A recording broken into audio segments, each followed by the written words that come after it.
retiring now, Madam Deputy Speaker, as people are retiring now, you ain't got enough people coming up with the training, the experience, because the last administration in the short-sightedness created some issues. So we have had to redouble our efforts, and within the construction gateway program, as well as the program for AI and cybersecurity and these things, we are building skills for the future today. And therefore, we have to prepare our young people for the fact that the jobs that we are in today may not be the jobs that are available even next year. Because technology is changing so rapidly that we must keep pace. But we should not fear it, Madam Deputy Speaker, because if Barbadians have, and I know the member for St. Philip West is, and the team at the Ministry of Education is working to make the changes within that space, because any child that comes through our education system must know they could go any part of the world or stay in Barbados and be world class. But that confidence comes not from how much you get on the 11 plus, Madam Deputy Speaker. It comes from an innate confidence, because the system ought to be focusing on what are your strengths. How do you get those strengths out over the course of 12 to 14, 15 years, depending on how long you're in the system, Madam Deputy Speaker. And once you can unlock the potential of those young people, Madam Deputy Speaker, then we will be producing more Sagaris, more Rihannas, more of the world-class leaders that we have produced in this country. And therefore, the social inclusion component, Madam Deputy Speaker, is critically important. And therefore, when we do the debt to release more monies and more resources to put into education and health and these things, you can't get the macro, Madam Deputy Speaker, without the micro, and vice versa. And therefore, there is no separation. And I want to say to Barbadians that we have put a lot of time and effort into training, and we will continue to be able to do that to make sure that we can get a lot of as they would say, a better bang for your buck. Green economy transition, Madam Deputy Speaker, as you know, we've had some challenges with respect to access to technologies. This is something that we have been, especially in battery storage, given the nature of what's been happening globally. We passed the Electricity Supply Act a few weeks ago as part of the regulatory updates, if you like, to be able to advance that. This government, 4 years ago, made a very clear determination that we will purchase electric or hybrid vehicles for our fleet. We took that decision. And then we extended, with respect to the rest of the public, oh no, it was 2020, but 4 years ago, we extended to the rest of the public that we will give the incentives to focus on that transition from the transportation perspective. And therefore, we will continue on this journey to allow us to be able to reduce the amount of fuel that we are importing, to be able to help save some of the same foreign exchange that we're talking about, Madam Deputy Speaker. And therefore, these are just some of the examples of how we have to not just green the transportation, but within the hotel sector, as new hotels are being built, they're required to install water treatment facilities. They're required to green and digitize their entire sets of facilities, such that the focus now is that from inception, things are as sustainable as possible. And the reality of it, Madam Deputy Speaker, is that it just makes sense. And therefore, I know that once we can get access to greater battery capacity, we'll be able to see more people being able to make investments in this particular space to be able to be able to participate. Now, let me also say, Madam Deputy Speaker, that I am well aware that within the agricultural sector, for example, there are a number of, and I know a number of chicken farms operating. With the capacity, I know there is already some work being done to take the chicken manure that is thrown away quite regularly, Madam Deputy Speaker. You mix that with some of the planting material. I know one of the facilities are using cotton, and the full So you pick the cotton, Madam Deputy Speaker. Yes, you pick the cotton, but you use the rest of the plant in the biodigester to produce electricity and natural gas. Now, that automatically means, yes, you've got to make some investment, but it means a different revenue line for the farm, because you could put electricity straight into the grid, or give the gas to APC for them to sell. And therefore, the idea of inclusion is important. Therefore, we are making resources available to be able to help people to transition along this way. So there are lots of innovation happening in Barbados, and therefore, we must not see ourselves in the traditional sense in order for us to be able to see this green economy transition come to fruition, and therefore have a much more sustainable business practices as well as environmental practices in relation to this. And the last one, Madam Deputy Speaker, is digitization. All linked, by the way, Madam Deputy Speaker, all linked. Now, let me just say that this government has prioritized digitizing, and you know, people can get tired of me saying this, you know, Madam Deputy Speaker, but you know, if anybody wants to go to the United States, you have no choice but to go online, fill out a form. It takes you about 45 minutes at least to fill out the form and pay.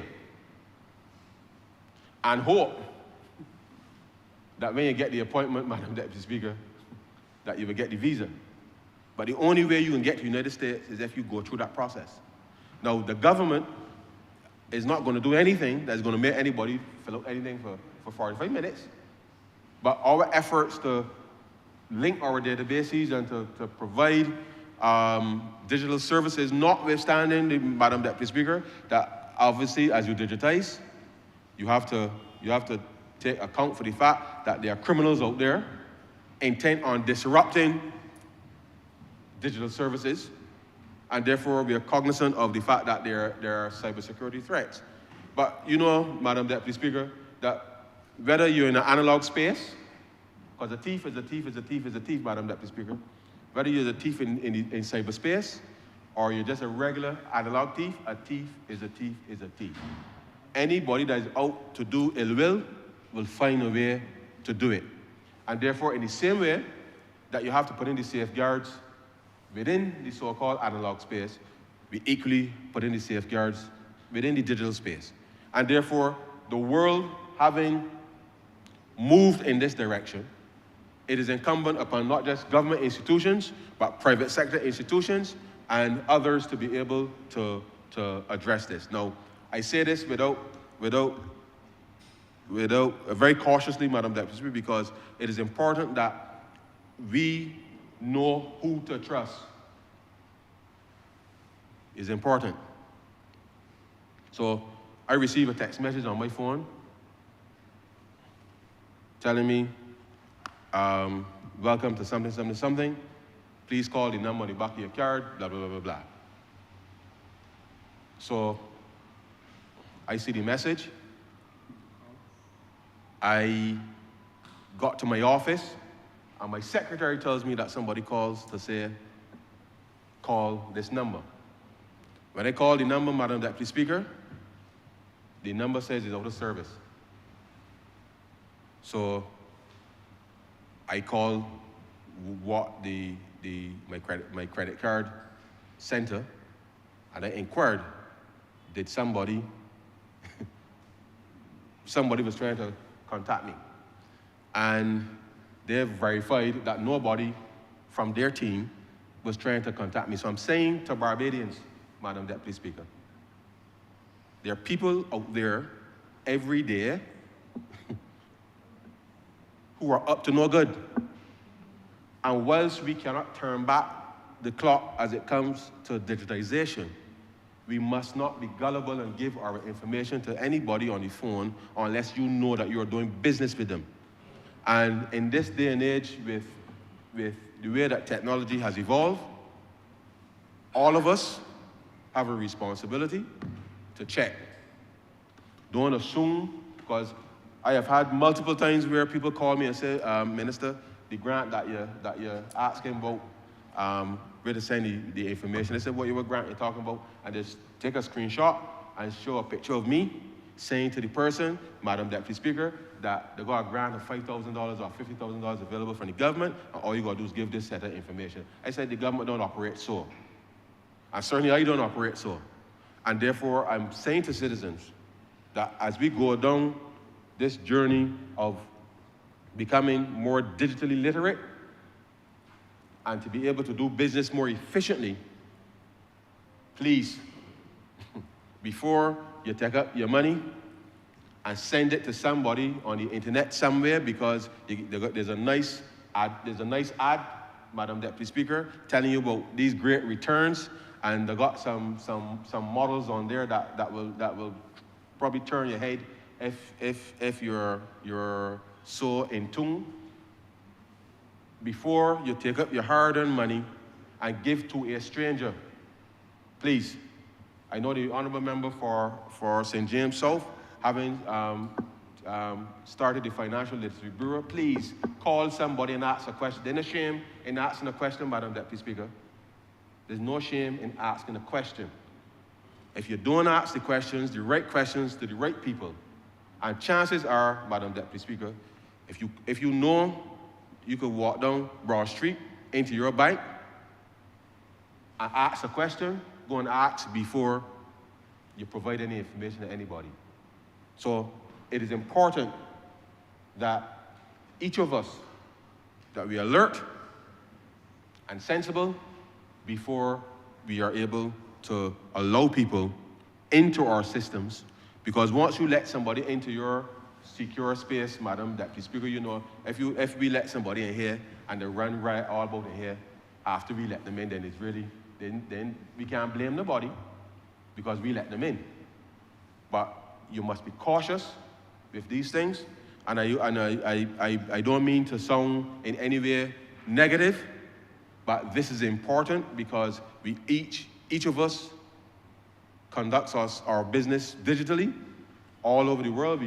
People pay on Amazon regularly and Apple and all these things, and they got so many apps on these phones now, Madam Deputy Speaker, that the truth is you don't know what's real, because something pops up on your phone, you like it, you're accustomed playing a game, and it confusing you all the time, and you click it, and next thing you know, all of your details are available, because there are people out there, Madam Deputy Speaker, who are simply up to no good, and therefore we must work together, as the regulators have, between the Central Bank and the Financial Services Commission. If you know that you're planning to transfer money somewhere, you could call one of those institutions and find out whether the person or entity to which you are transferring any money to, Madam Deputy Speaker, whether they're legitimate, and therefore I can only urge Bajans to be sensible in that regard. Having said that, we know that we have put a very clear focus on digitization, and we have announced, I know the Prime Minister had announced in the budget in March that the tax credit with respect to digitization would expire June of 2025, Madam Deputy Speaker. We will be extending that benefit until the end of December 2025 to allow more Barbadian businesses to be able to benefit from the application of the 100% tax credit in order to be able to digitize their businesses, and to really, Madam Deputy Speaker, to be able to drive a lot of the response in the sector. And the reality of it is that we have to leapfrog a number of things, Madam Deputy Speaker, and it requires the public sector working with the private sector to ensure that the authentication and the sharing of data is going to be real, such that the ease with which we can do business in the country, the ease with which we can do business is enhanced. And therefore, these five things, Madam Deputy Speaker, will be the absolute focus in relation to what we are doing. And you know that a few weeks ago, there was a colloquium that was chaired by the Prime Minister to look at how we can reduce the amount of time it takes to get a mortgage done. And the reality of it is, Madam Deputy Speaker, is that right now it takes probably about 3 to 6 months, depending on the institution and the legal people involved and all of that. And the reality is that we would really love to get that down to 14 days or less. But in order to do that, it means having the right data, the right systems in place, so that the unlocking of investment, private investment by Bajans, can be accelerated, and therefore driving the growth strategy. So a lot of that is digitization. A lot of that is really about how we can get people more access, using more of people's data in relation to credit reports and that kind of thing is all part of the process as to making a determination as to how many persons can access finance for a whole range of areas, not just housing, but a whole range of areas that would be critical with respect to being able to drive growth in the economy. And so the fiscal framework is really predicated on those areas. We will be focusing on a few areas in relation to trying to drive specific growth, but I will leave that for another time. But Madam Deputy Speaker, I am absolutely confident that what we have been able to achieve up until now is significant. But in order for it to be transformational, Madam Deputy Speaker, it means that all of us as Bajans, each of these areas that I highlighted here, must appreciate they're all linked. And therefore, all of us now must work together in order to make the growth that we are seeing in the economy real. And therefore, I'm saying to Bajans, if you're taking your money and putting in all these schemes, just pause and look for the genuine things that are actually going to help Barbados, genuinely help Barbados. There's nothing, and I repeat it again, there's nothing that I know of that you can invest today, Tuesday, Madam Deputy Speaker, and get 100% by Friday. Nothing. Far less 200%, because if that was the case, Madam Deputy Speaker, I swear, I ain't got to hear no more. But if it was possible, the government will not have any issues with financing anything. And therefore, I can only urge Barbadians to please, let us focus. If you accept you want to make investments, let us make legitimate investments. And therefore, you are more likely to get a 10% rate of return, a 15% rate of return or something in a legitimate business over the course of a year. But nobody can give you 100% in a week, 2 weeks. It doesn't make sense, Madam Deputy Speaker. And when people find themselves caught up in this vortex, where people are telling them, oh yes man, I put in and I get. Because, you know, Madam Deputy Speaker, if I was to come to honourable members in here and tell each honourable member that I put in $100 Monday and get back 200 Friday, I know that every man jack in here, first of all, will take that and say, not just, I'm being very serious, Madam Deputy Speaker.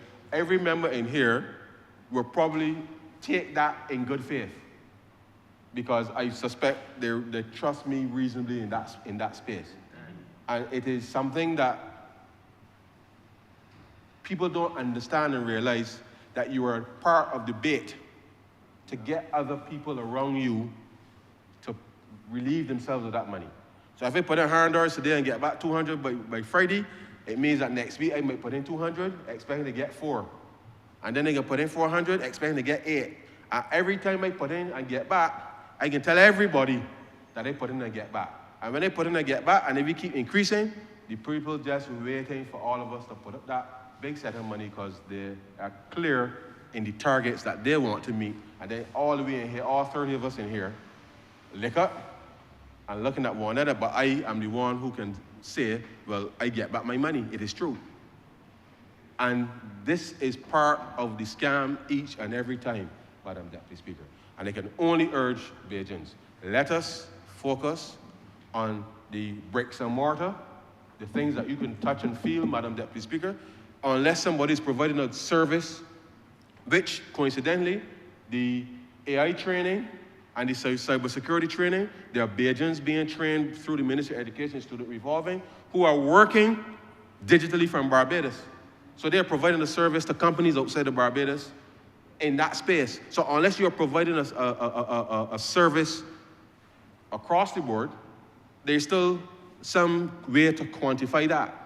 But unless you can see and feel those results, and those services still are linked to something real, because it means that somebody somewhere either got a phone service with a package that says they want X amount of data or X amount of minutes or something that people are prepared to pay for. So even with services, there's still something to quantify the demand and supply, Madam Deputy Speaker, and therefore, unless the people can tell you exactly what is the good or service that this money is linked to, Madam Deputy Speaker, I'm telling you, it is a scam.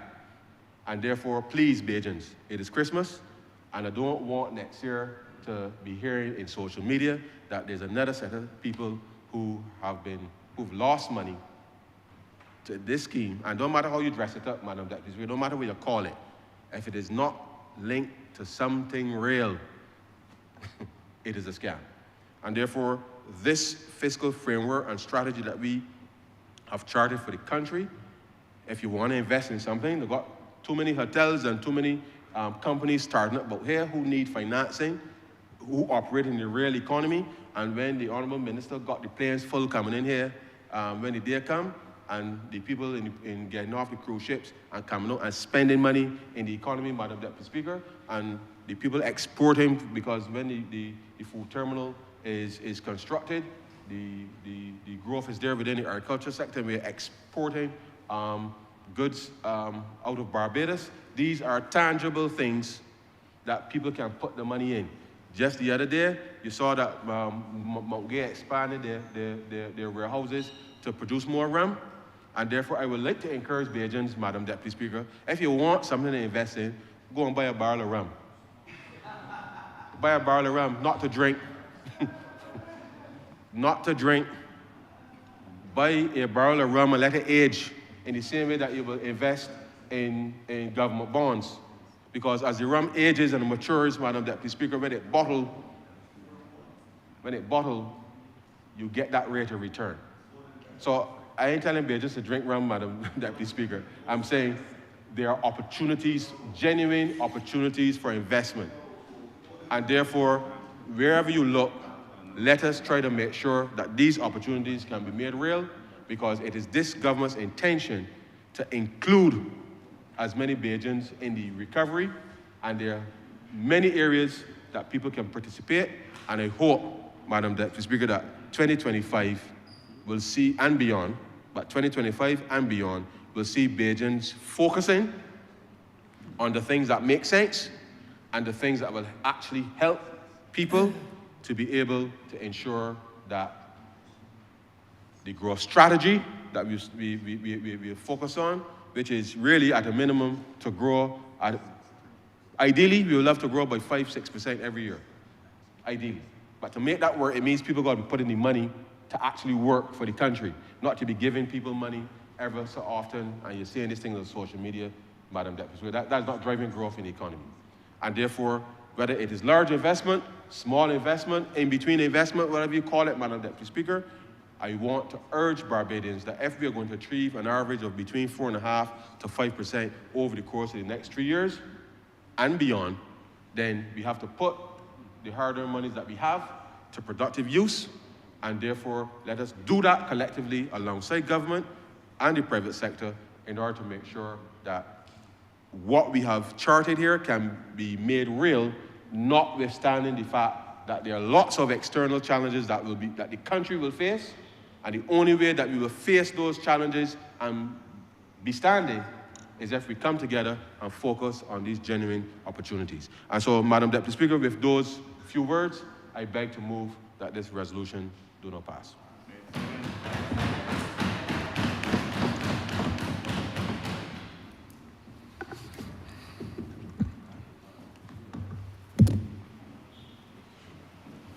Good morning, Madam Deputy Speaker, and good morning to all present, and good morning to Barbadians here and in the diaspora, and indeed during this tourist season, good morning to all visitors whom we are happy to welcome.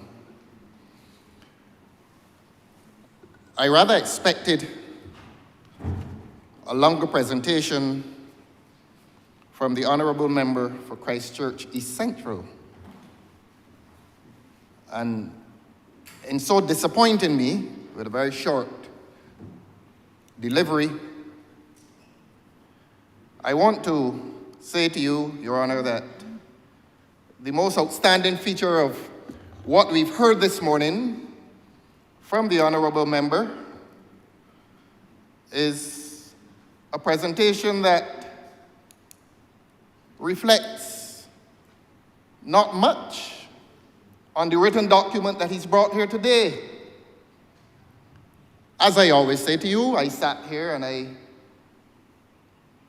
I took notes. I was moving between the document and recording what was being said orally by the Honourable Member.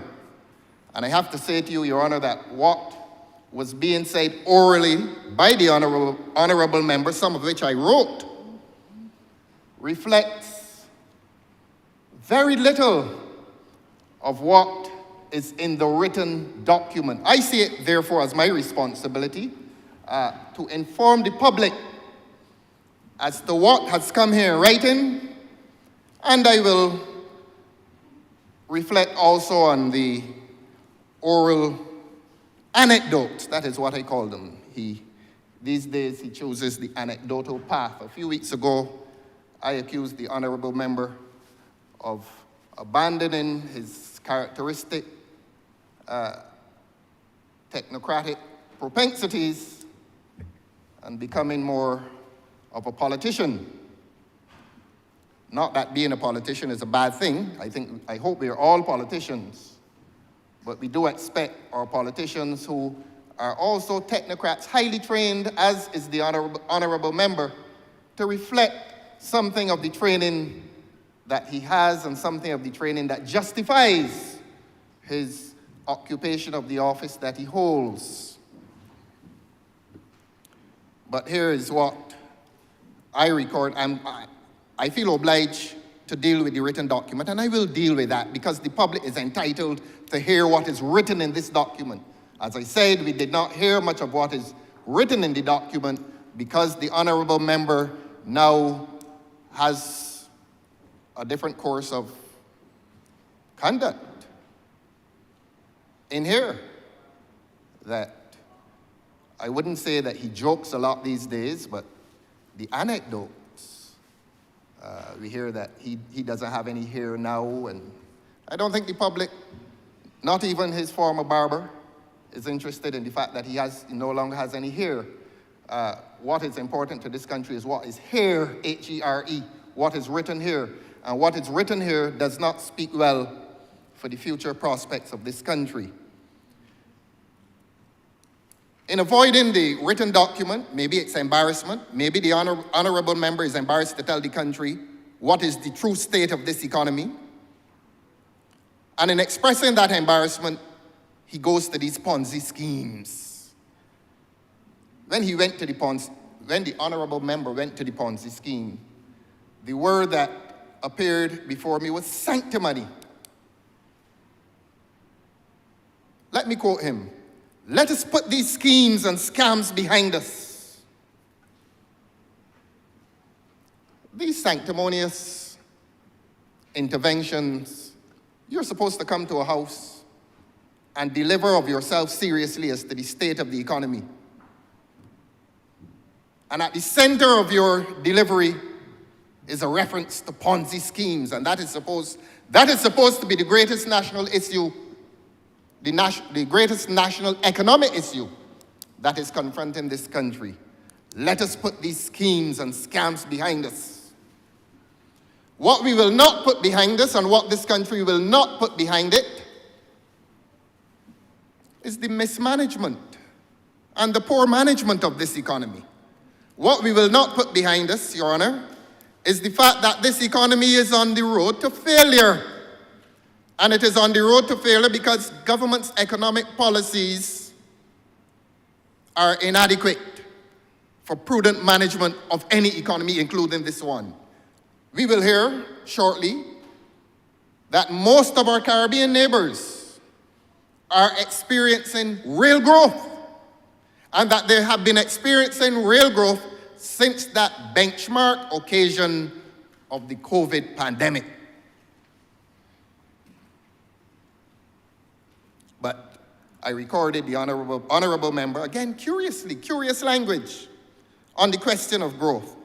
Here's what my record says as to what the honorable member told this country today, and I quote, "We must make the growth that we are seeing in the economy real." Ma'am, may I read that again? "We must make the growth that we are seeing in the economy real." Well, I am not an economist. The overwhelming majority of Barbadians are not economists. But we are still entitled to ask the honorable member, how is it that we may be seeing growth, but it is not real? We don't know. That is why I said he seems to have abandoned his technocratic training, his propensity, and his learning, which we have never questioned. I respect him. I do respect him. He's a man highly trained. But he comes here this morning and tells the people of this country that we are seeing growth, but the time has come to make it real. Well, he will get up and explain after I speak what he means by that. And so he began on the Ponzi schemes, a distraction. A distraction. How have the Ponzi schemes, or the Ponzi scheme, affected government's ability to manage this economy? How have the Ponzi schemes affected the lack of access that the majority of people in this country have to government's generosity? How have those schemes affected that? That is why I'm saying to you, Your Honor, it is a distraction. And the people of Barbados must ignore that distraction. This presentation has nothing and ought to have nothing to do with the presence of any Ponzi scheme, whether present or past. Beg your pardon, ma'am. Let us put these schemes and scams behind us. If I were the politician that the honorable member has now become, I would give different definition to the schemes and scams that are with us. But I'm not going to do that. I'm not going to do that. All I would repeat is that this presentation this morning, apart from being disappointing, is sanctimonious. What Ponzi scheme, what? We're not interested in those. That is not at the heart of this government's failure. But I quoted him again. I wrote another quote of the honorable members. He said, social programs. Oh, there are various social programs, but I will not go into that. Again, in a statement that is meant to give Barbadians some hope that the government is attending seriously to this economy, the question of Ponzi schemes becomes prioritized over social programs. And the reason the honorable member could not speak to social programs or refuse to speak to social programs is because they're largely inadequate. And even if they are present, there's nothing much to report about on them. Football, the football that began and ended a few weeks ago. What next? Tell the young men in this country Those who got the $100,000 and those who did not, and those who are still owed the $75 per match that they were supposed to be paid. Tell them how that social program lasting, 6 weeks? How has it transformed the life of the average Barbadian? How has it transformed the life of the average young man in this country?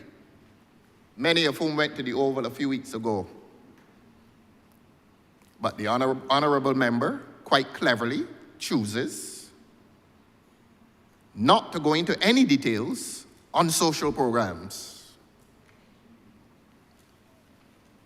If there was any social program to which he referred, again, the technique of avoidance. The honourable member found himself in an awkward position when he started to speak of the social virtue of education. And somehow he attempted to take credit for some initiative in the 1950s, he said. We focused on education in the 1950s. Now you come to Barbadians in 2024 and try to convey to them that the most transformative moment in education occurred in the 1950s. And you come to literate, intelligent, and honest Barbadians and avoid any contact with 1961. The earlier word was sanctimony. The present word is disingenuous. And that is why the honourable member says, I'm not going to go into any of these social programs, but he pauses to tell you that the high point in education occurred in the 1950s.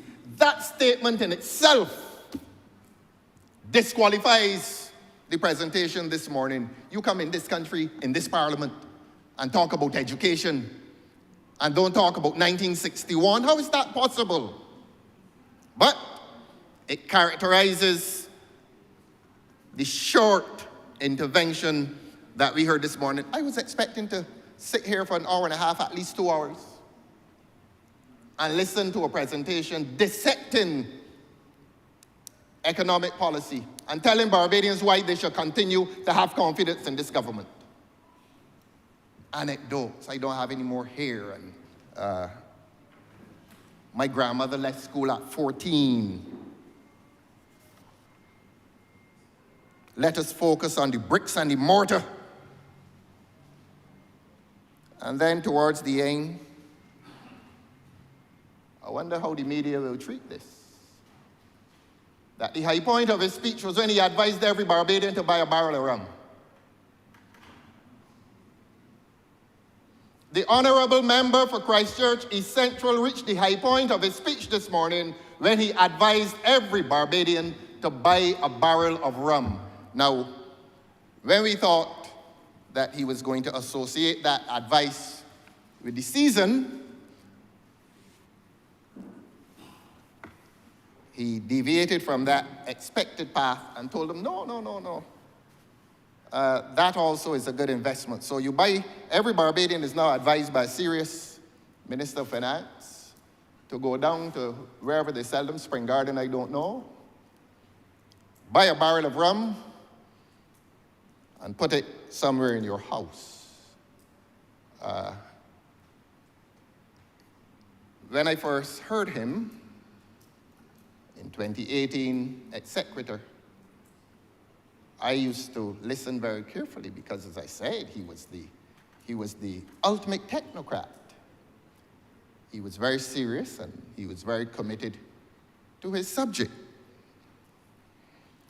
But his public discourse, from lofty economics and financial and fiscal policy, and it has now reduced to the economic advice of asking every Barbadian to buy a barrel of rum. And I don't know, Your Honor, how you feel about that advice, but I would advise you not to take it. What are you going to do with your barrel of rum if you accept the advice of your learned colleague? But that is where the speech took Barbadians. And therefore, it becomes our responsibility, even in opposition, to tell the government what is written in this document and to compare and contrast this document against their everyday reality. It begins as usual. I'm going to read it. That is my responsibility.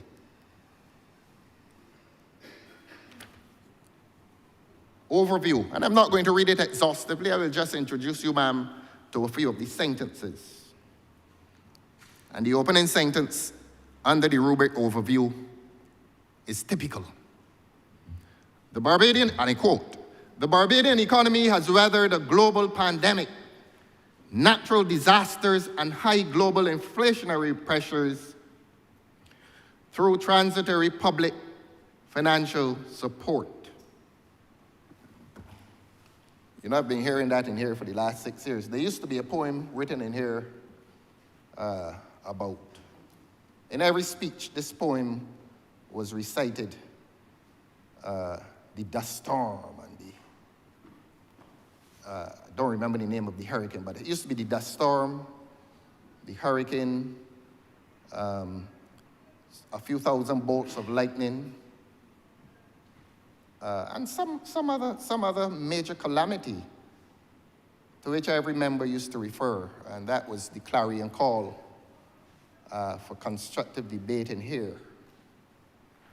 You know, in 2024, and if it be the will of God, moving into 2025, a major statement on the economy is still burdened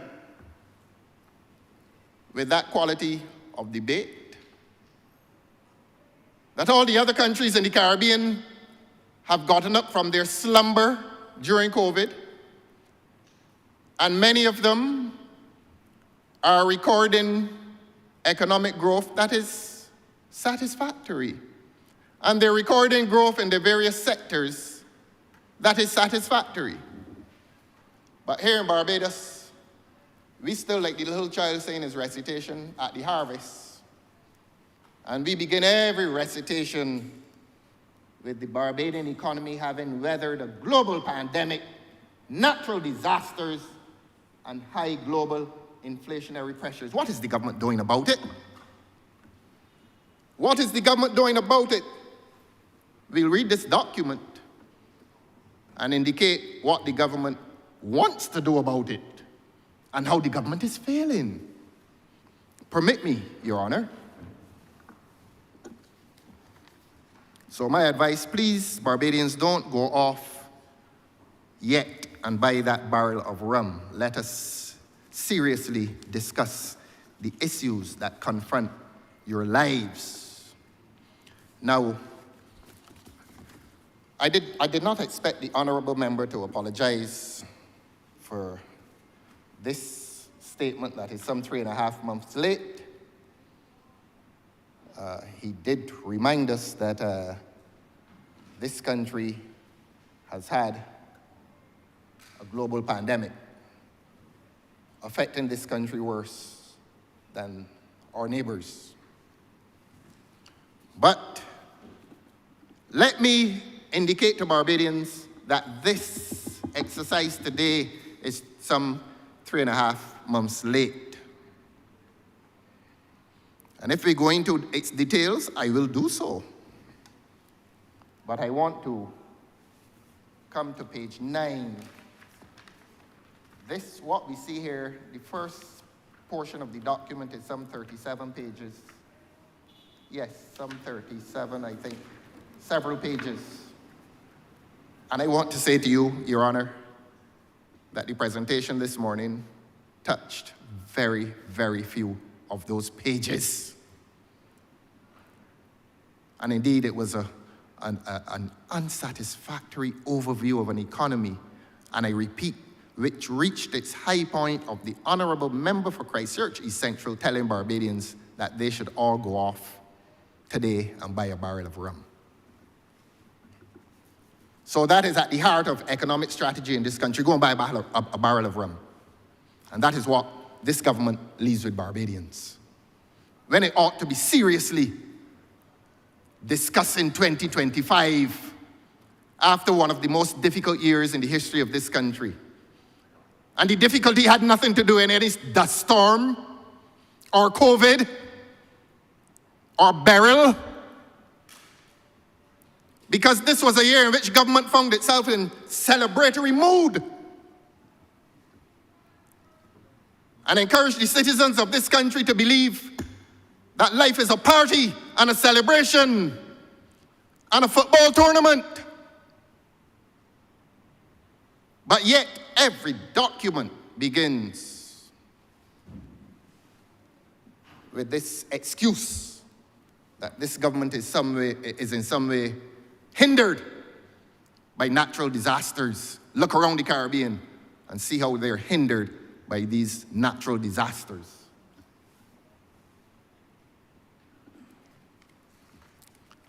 I am going to introduce this public,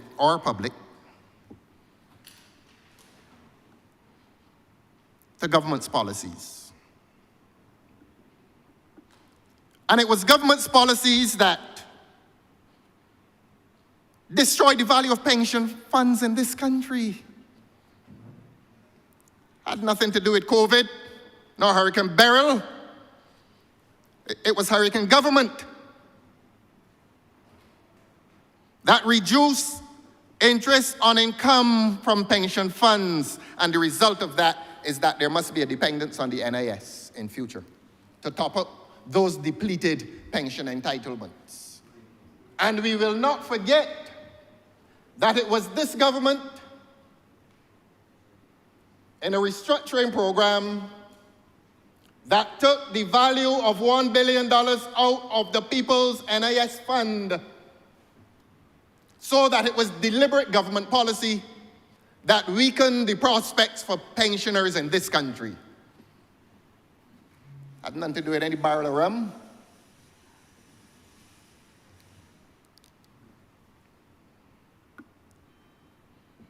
So that government has been the hurricane that has blown away the prosperity of pensions in this country. And I will say what we all know, that this government had to increase the age of pensioners, or pension entitlement, increase the age of pension entitlement to rescue itself from its maladministration that destroyed the pension funds of this country. Not only in terms of interest, but in terms of the reserve, $1 billion written off. And I don't mind repeating that you paid $2.27 million US to give that kind of advice. I'm not going to go away from that. But let me press on with my critique. Apparently the biggest sin I'm committing now in this country is to criticize the government. That's the biggest sin I'm committing. That last week, I came in here and sat here and heard the most vicious, vile, pernicious, and malicious lie told about me. And I will not respond to its detail. Neither will I resile. I say this every week, and I'm going to say it every week. Neither will I resile from my public responsibility to critique this government and its policies. No lie will deter me. And then 2 weeks before that, similar personal attacks. Well, this is not any personal attack on the Honourable Member for Christchurch East Central. I only attack him with the assertion that I believe that he is a competent economist. And that I believe that the result of governmental policy has embarrassed him into a position in which he cannot speak well of this government's economic performance, economic policies, and therefore he must pursue the anecdotal path. And we must hear all kinds of trivia all kinds of trivia. I don't want to repeat it. About Ponzi schemes and social programs into which he will not go, and a reference to education, the revolution of education in this country, and you don't touch 1961? That's why I said the honourable member has become a politician. He has become a politician, whatever that means.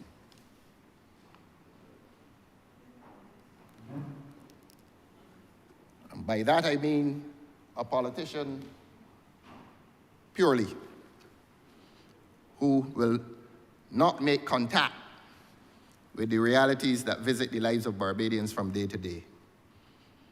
So I don't attack him personally. I don't attack anybody in here personally.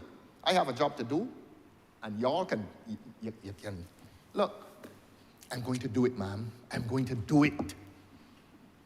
They could tell me all kinds of things about myself, tell all kinds of lies on me. A nasty lie. It was a nasty lie. And I can't get up in here and tell the truth. Let him go and prepare all the videos and of my speeches. All of my speeches on Facebook. I ain't take down one of them. I speak on principle.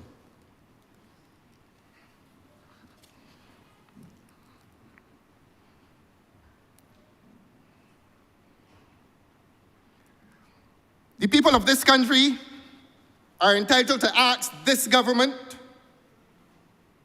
if the foreign exchange earnings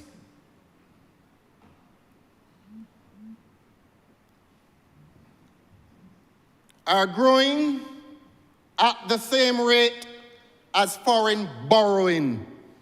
Every man and woman in Barbados has spent this year complaining about government's policy of borrowing. And I remember sometime last year, a certain member got up in here praising the growth of the foreign exchange component of government's wealth in the aftermath of a loan. How do you do that? You're going to borrow money and congratulate yourself for getting the loan?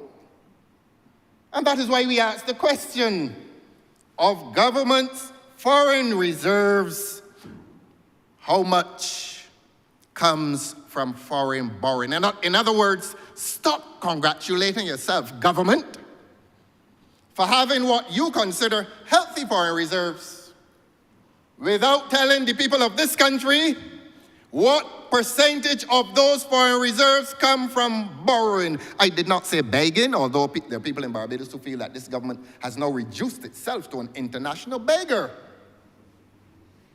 under the guise of climate change. That is how a lot of people in this country feel, and a lot of people in this country feel that the government has been derelict in its duty to get this local economy going. And I'm going to say today how this economy needs to get going and why it needs to get going. And in whom must the investment be made?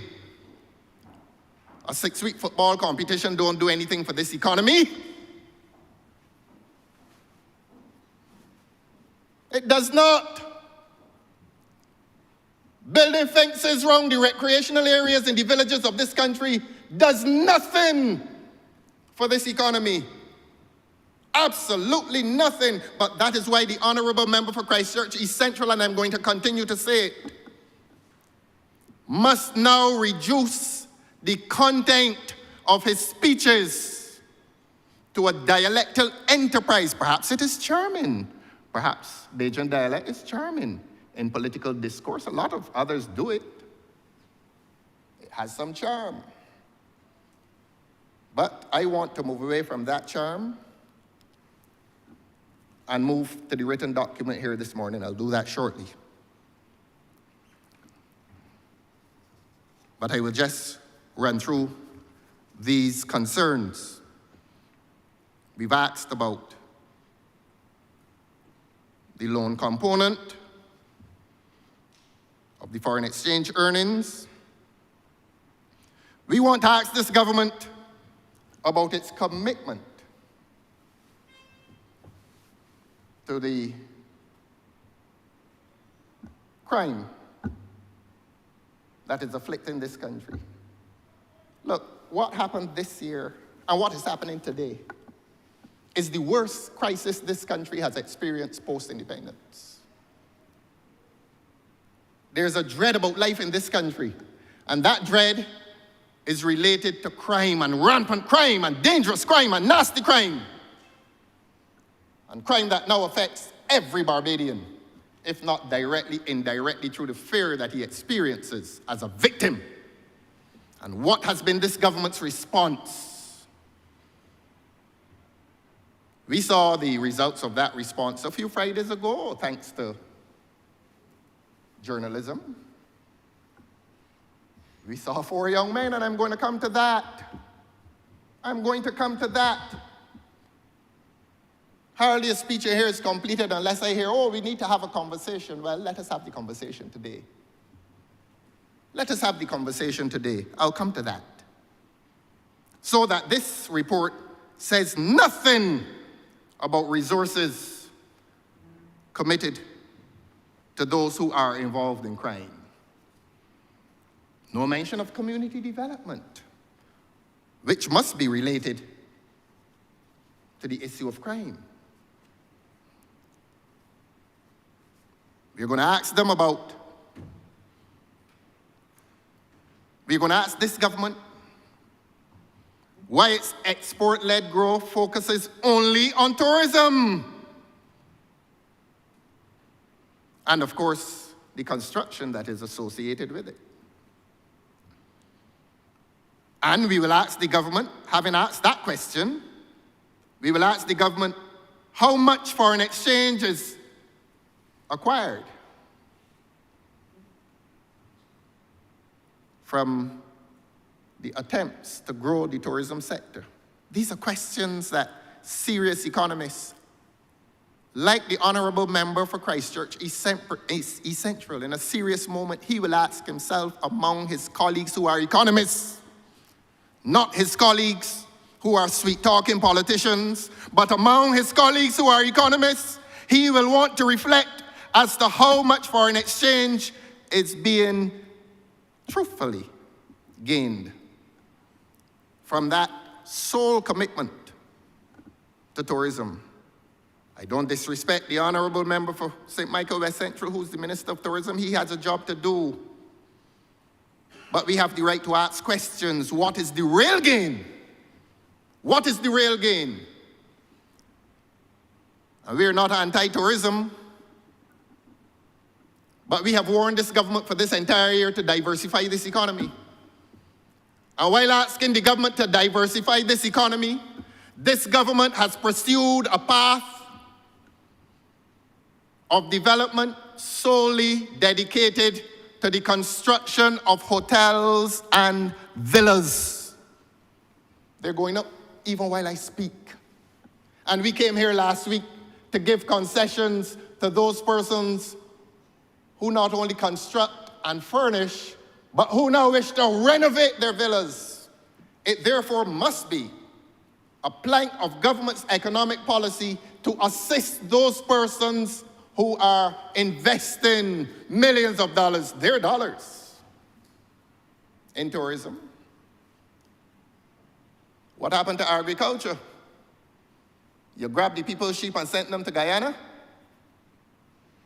We finished with the sheep, and one member here attempts to scoff at that. You can hardly drive around Barbados now and see the people's black belly sheep all gone down to Guyana. Well, not all, a lot. And a Guyanese member of parliament came here a few weeks ago and said that there has been no sighting of these sheep. The gentleman who was put on an aircraft to go to look for the sheep and come back and report to this country has not reported to this country what has happened to those sheep, except that we heard a few weeks ago they want some more. So I don't know who in Guyana eating mutton at the expense of a Barbadian industry. They like the mutton. It tastes good.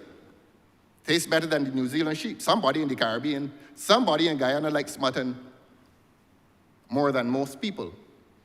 So we are destroying a local industry that is an important part of the agricultural industry,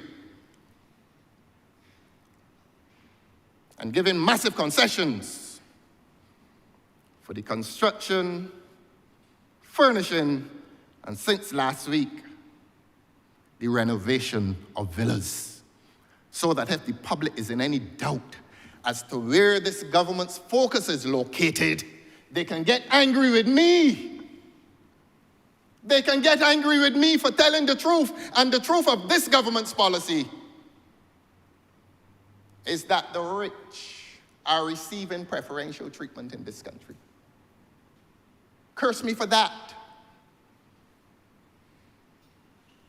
The greatest man that ever walked this earth sacrificed his life for telling the truth.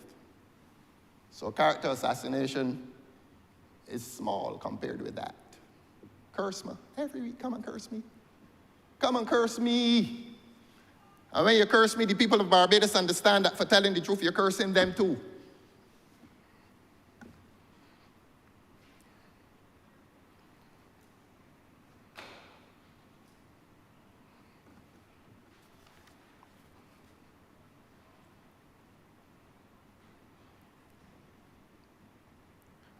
The green economy. Green economy.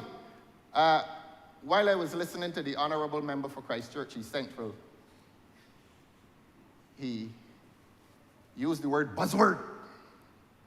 He said that I didn't get the sentence. I was between the written document, writing my notes, and trying to hear what he was saying. So I didn't record that one, but I heard it. And he spoke of buzzwords.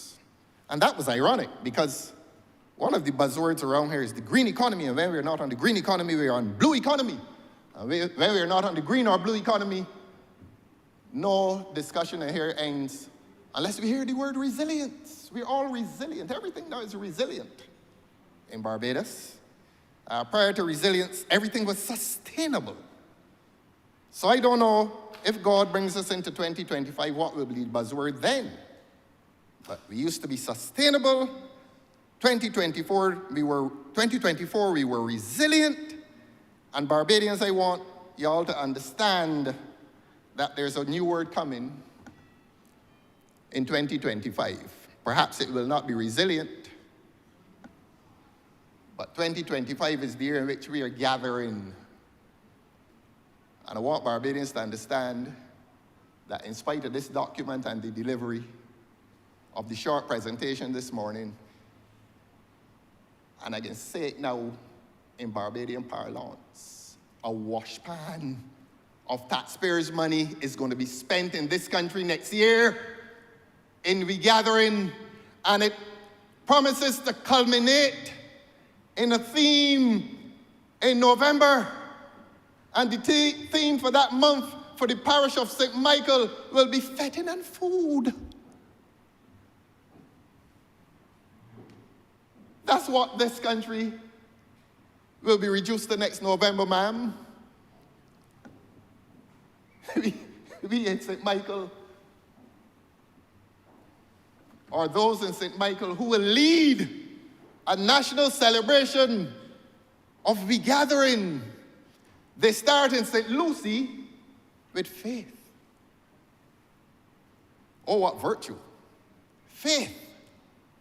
And they will move through the year, and every month will have a theme. And every month will be associated with a parish.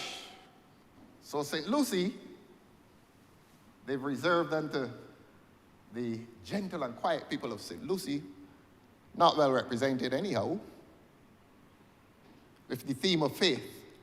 But from the time when the Honourable Member leaves his theme of faith and is invited to St. Michael in November, he will be fetting and eating washpans of sauce. Fetting and food, and that is what this country, that is what this government threatens to reduce this country to next year. From faith to fetting and food. And we claim to be a civilized population under this government. That we move from faith And by the time November comes, 10 months later, all we can do as a country, all we can show ourselves to the world as are a people whose main indulgence is fetting and food. A washpan of taxpayers' money we'll spend in this country next year.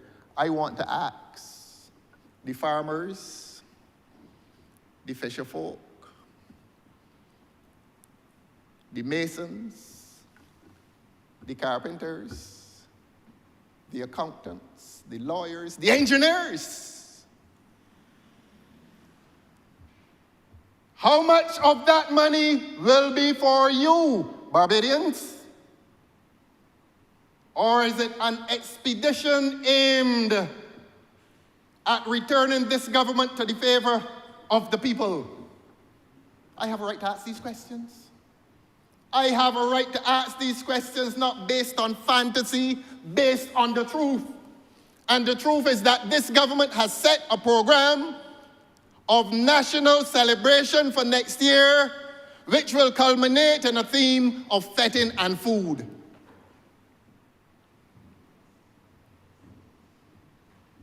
And so that's why the Honourable Member for Christchurch East Central delivers himself in the manner that he now does, making very little contact with economic policy. But everything is a nice dialectal anecdote. He's now speaking more Bajan than most Bajans. And perhaps it is charming. But I want to invite him, the Honourable Member, to come back to his sober reflections on the economy of this country. And in so doing, I will take him and this country to page 9 of the written document about which he spoke very little. Mid-page it says, the budget policy priorities. This is what I was given.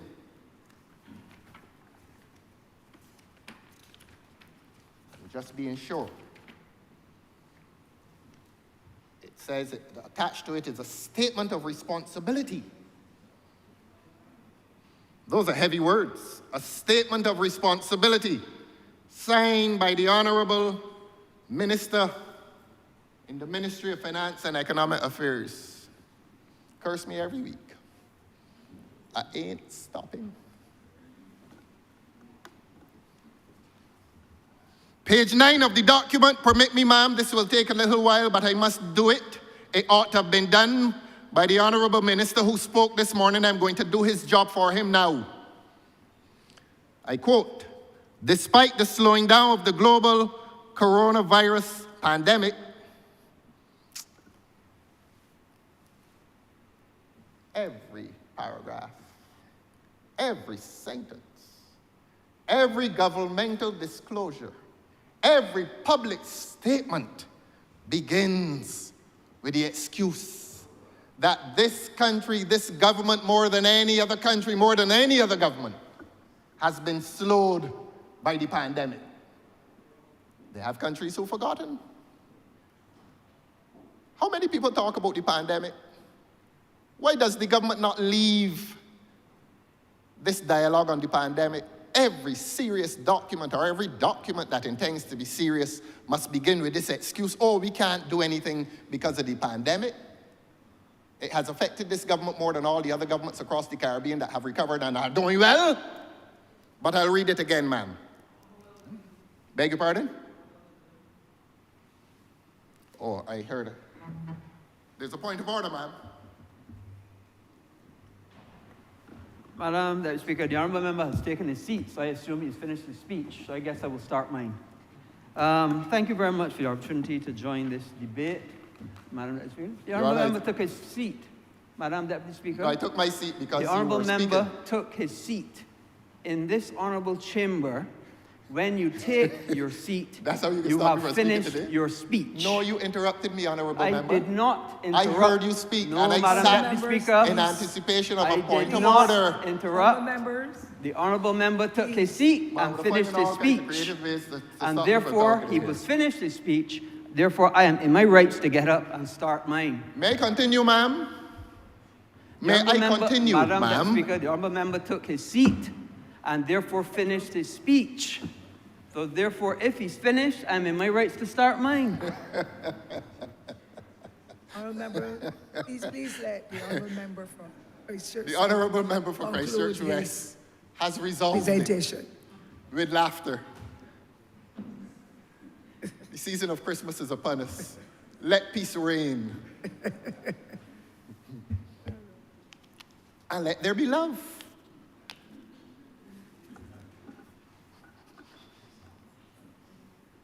We love each other no less for these minor disputes. Permit me to continue, ma'am. Thank you. Despite the slowing down of the global coronavirus pandemic, the conflict between Russia and Ukraine now threatens to have a major impact on food security.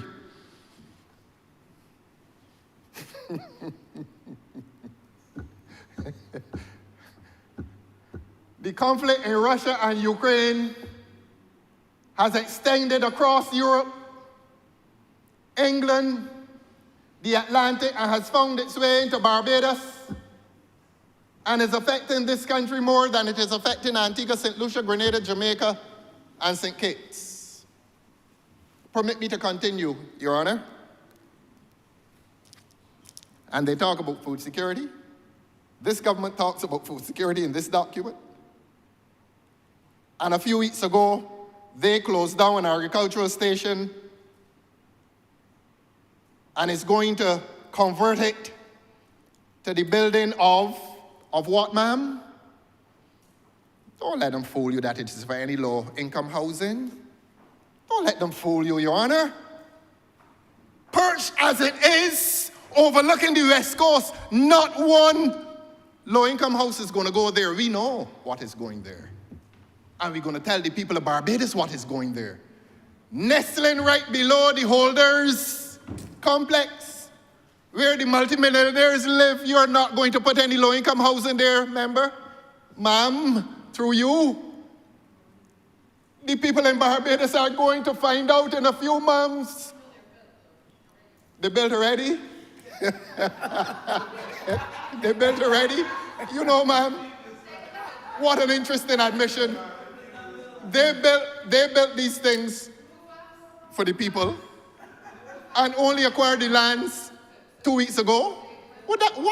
May I say, ma'am, so that the points of order can be made? Because two people can speak. Honourable member, please continue. Continue? Well, if I'm to continue, please ask the honourable member to let me continue.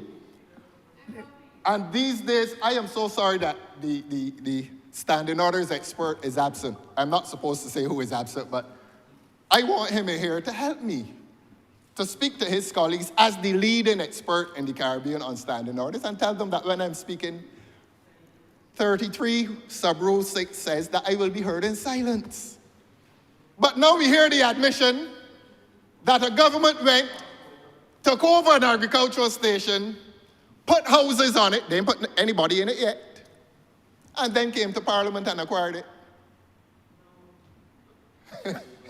They say yes, I just heard an intervention that the houses. On a point of order, Yes. Madam Deputy Speaker. Honourable member for St. George South, please. Merry Christmas to you, Madam Deputy Speaker. Season's greetings. And to the opposition leader. Merry Christmas to you. On a point of order, the lands, the resolution that came to Parliament a few weeks ago came to vest the lands in National Housing Corporation. Why not sorry.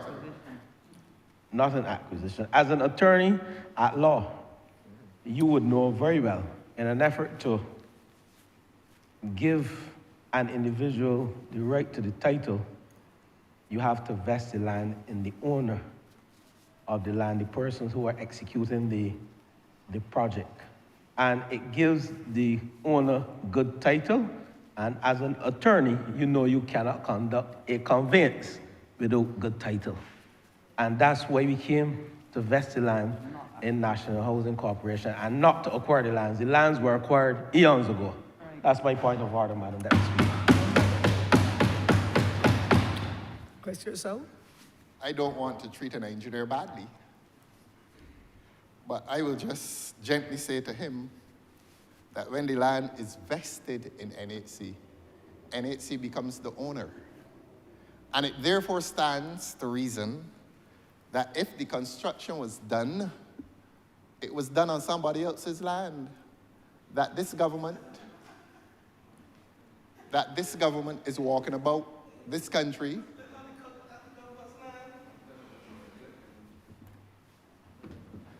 Madam Deputy Speaker, on a point of order again.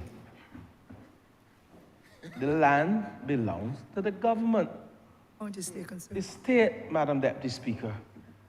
And then the land was vested in NHC.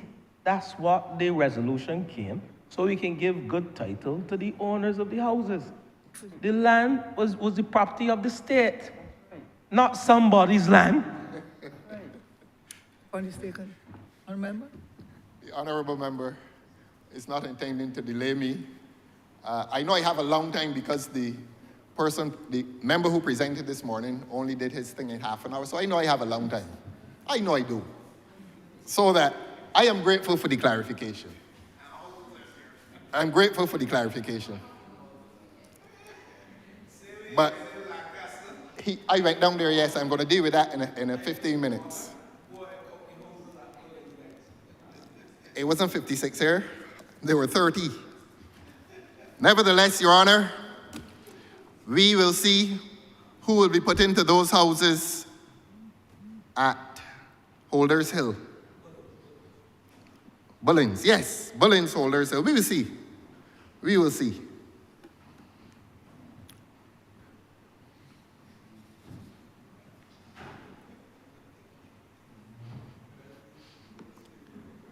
Yes, so we were reading government's budget policy priorities, which the honourable member for Christchurch East Central failed to read this morning. I'm going to do his job for him. Despite the slowing down of the global coronavirus pandemic, the conflict between Russia and Ukraine now threatens to have a major impact on food security and the cost of goods, and could continue to pose a major challenge to the economy and to have an impact on the balance of payments and fiscal accounts, full stop. So that the government is saying to the people of Barbados that what is happening in Ukraine is going to affect food security. So logically, you would expect that government would respond. If food security and prices are under threat, government would naturally respond by investing in local agriculture. Instead, the government converts an agricultural station to housing. For whom, we shall find out shortly, for whom that bell tolls, that bell of welcome into those luxurious suites, we will find out very shortly. But I don't think it's for anybody from Deacons Road, nor Ellerton, nor St. Martin's, nor Silver Hill. I don't think it is for them, but we will find out. Second sentence, a strong recovery from the global pandemic, and indeed the conflict, still hinge on accelerating structural reform, including improving the business climate and promoting economic diversification. Over the medium-term fiscal years 2023-24 to 2025-26, the budget will continue to support the following priorities and therefore create value for money for the citizens of Barbados. Here are the priorities, ma'am.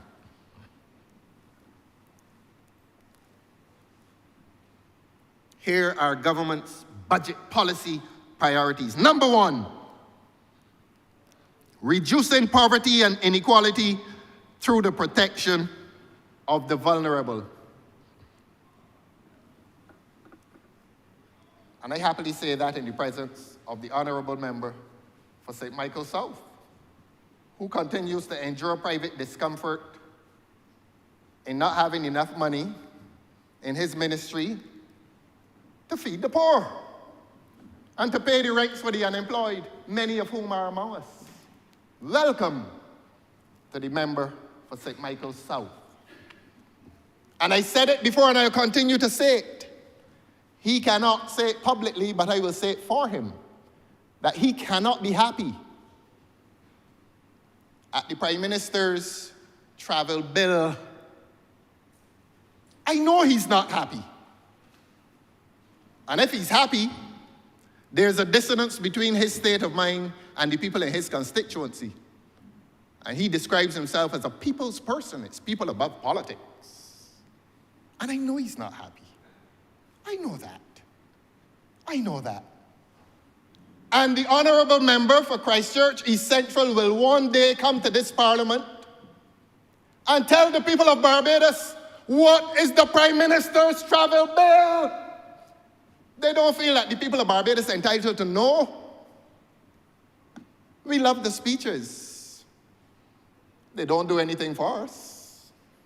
They don't lower the cost of living. They don't make more people go to church. They don't lower the crime rate, the murder rate. But there are people who love them. There are people in Jamaica who love them. There are people in Grenada probably who love them.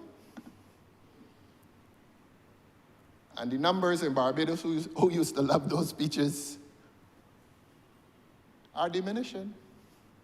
Because Barbadians now recognize that all this travel and all these speeches have not allowed parents to send their children to school with a full stomach. And if it is a personal agenda, fine. But you must not pursue personal agendas on the taxpayers' money. And therefore, I will support the honourable member for St. Michael South if he wants his budget to move from 102 million to at least 180 million, like the Prime Minister's office. I would support him, but I don't expect him to make that private desire public. But I support him in his private wishes and desires to have a budget that will make his ministry look a little better. Can't be a pleasant thing to be in a crisis, an economic crisis, to be turning away people who are homeless, who are unhappy, who are hungry, whose children can't go to school a full week. It can't be a pleasant thing to turn them away. I saw some photographs this weekend of these luncheons or something, luncheon, whatever it is they do. That is now the ultimate. I didn't see any with you, Your Honor. I think your politics is slightly different. But men behind large pots, dishing rice and peas and stew. And a spoonful of sauce. And that is the ultimate political expression in this country now. That you can bring some old women and a few children into a community center, give them a plate of rice. Fine. They leave there a little better off than when they came. But then you splash it all over social media and the people's face is there. St. Michael South, please don't do that. Please don't do that. Yours is politics above people. I beg your pardon, people above politics, yes. Yes, I did that deliberately. I wanted to see if you were listening. I got your ear. People above politics. And the exercise of dishing a little portion of sauce is fine. But give them the dignity of some private celebration. Don't do that to them. I beg you. I know you mean well, honorable members. I know you mean well. But we are moving into 2025, and our relationship with the public must qualitatively change. And next year we will be focusing on dignity, the right of our constituents to a dignified relationship with their politicians and parliamentarians. But let me get back to government's budget policy priorities. And this statement dares to make the other statement that the government is interested in protecting the vulnerable. Again, I say, whichever part of the world people are, let them hear me. I'm not afraid. Is it Deuteronomy 31:6? Honorable member for Christchurch West, he is a man of God and he will check these things. Deuteronomy 31:6 tells me not to be afraid. Correct? Thank you. Told you he's a man of God.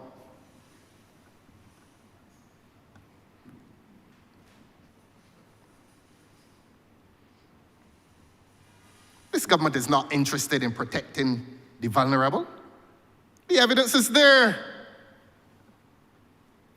And when they want to impress the people of this country that they're interested in protecting the vulnerable, the numbers in terms of allocation between welfare and the Prime Minister's office will reverse.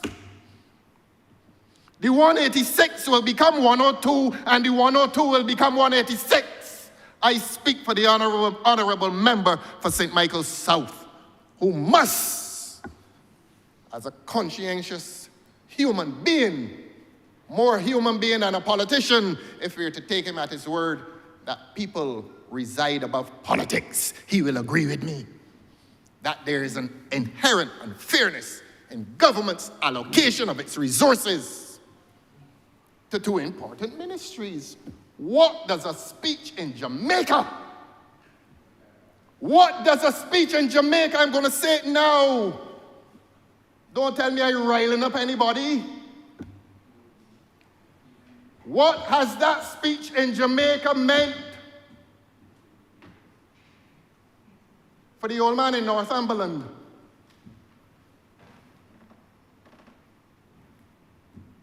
That speech was made on public monies. It was made on public monies. Congratulations. The Jamaicans who heard it loved it. But the poor people in Barbados is feeling it. And I'm supposed to come in here and be afraid to tell the truth. Because I'm supposed to be afraid, I'm supposed to be afraid of untruths told about me. Vile, vicious, malicious, and pernicious, as they are. But Christchurch West reminds me, Deuteronomy 31:6. I read it this morning, you know. A constituent sent it to me. They send me things every morning. Y'all don't know that. Y'all see me here alone and think I'm lonely. Because you don't see me in Dover on the pavilion step every other day. You think I'm not in the constituency. WhatsApp is a beautiful invention. And one sent me Deuteronomy 31:6 this morning. Correct? Yes. Commend it to your brothers and sisters, because I know they're afraid too. And I try to indicate to them, stop being so afraid. The public wants them to stop being afraid because there's obvious wrongdoing in this government. And many of you and some of you are not the authors of that wrongdoing, except that in the public estimation, you must take some responsibility for it. On a point of order. The honourable member is clearly misleading the House. For him to say that there's obvious wrongdoing in this government, has not provided any evidence, has never provided, and there's no indication of such. The honourable member is clearly misleading the House with that statement, and I will ask that he withdraw it from the record. Thank you. I will explain it. as I'm due so to do, and I appreciate the intervention. When I speak of the allocation of resources to respective ministries, and when I describe those allocations and misallocations as unfair, I am saying that the question of unfairness amounts to wrongdoing. That it is morally wrong to commit public resources to an expedition in speech-making, universal, international speech-making, when the poor people of this country want a meal. That is what I call wrongdoing. It is morally wrong. I am grateful for the intervention. And I'm grateful for the opportunity to explain, Your Honor, what I meant by that. I haven't accused anybody of other things which are also wrongdoing. I have not done that. No, I won't do that. I won't do that. We come to the second budget policy priority, increasing the long-term competitiveness of the tourism sector.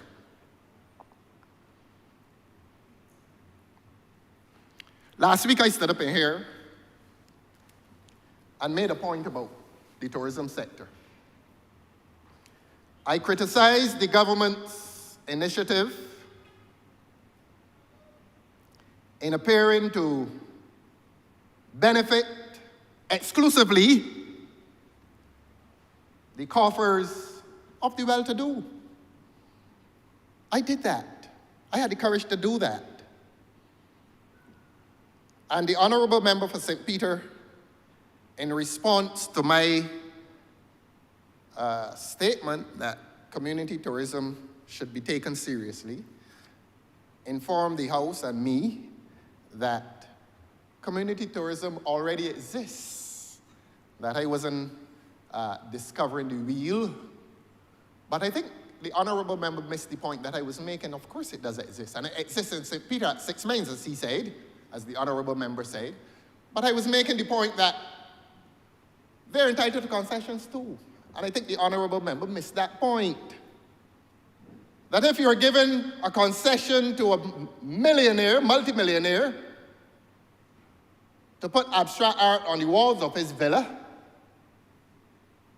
or if you're given concessions to a multimillionaire to renovate a villa that he has had for 10 years and has made profits in the millions of dollars, that if you're giving concessions to him, you can give concessions to a man who has a little rum shop in Dover. Or My Lord's Hill, or Britain's Hill. That's all I was saying. Why is this word concession some precious word that is reserved for the wealthy? But a fellow with a rum shop, like the one in Paynes Bay, or the one in 6 Mains, and if they go to the shanty in Silver Hill and purchase an orange juice, the Honourable Member says they're welcome. But poor fellas, they can't get a concession. But you now have to associate yourself with this prestigious word, villa, in order to get a concession. And one day they're going to do an audit and discover that the majority of tourists experience social intercourse with the have-nots in this country. And I don't have to cite the case of Oistins and Dover. The Honourable Member for St. Peter cited 6 Mains. And if the Honourable Member for St. James South were a little more active, she may want to cite the case along the coast of St. James that a lot of tourists in this country find their social intercourse and interaction among the ordinary people in this country. And the ordinary people in this country, the poor people in this country who run these establishments, have never been introduced to the language of concession. And that's the point. Concession is a word that's too good for them, that they must pay every tax through their nose. And a man who has had a villa for 10 years and made millions of dollars and wants to renovate that villa, the government will assist him. And that's the point that was, oh, I beg your pardon. Deputy Chair of the Senate of the Parliament, I rise on a point of order. I really don't like interrupting the member. He doesn't like to wax lyrical and often inaccurate or put out information that shows he has not done adequate or sufficient research, and therefore ends up misleading both himself and seeks to mislead the country.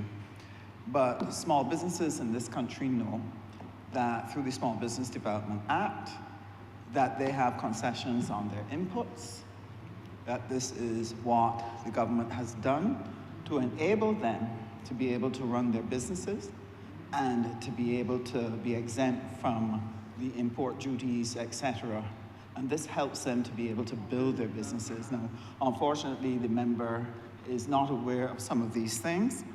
And just to correct something he said earlier, I'm not going to correct all because there are too many. They fall like snowflakes with a rapidity that, you know, can be mesmerizing to those who are uninformed, but I wouldn't want them to be.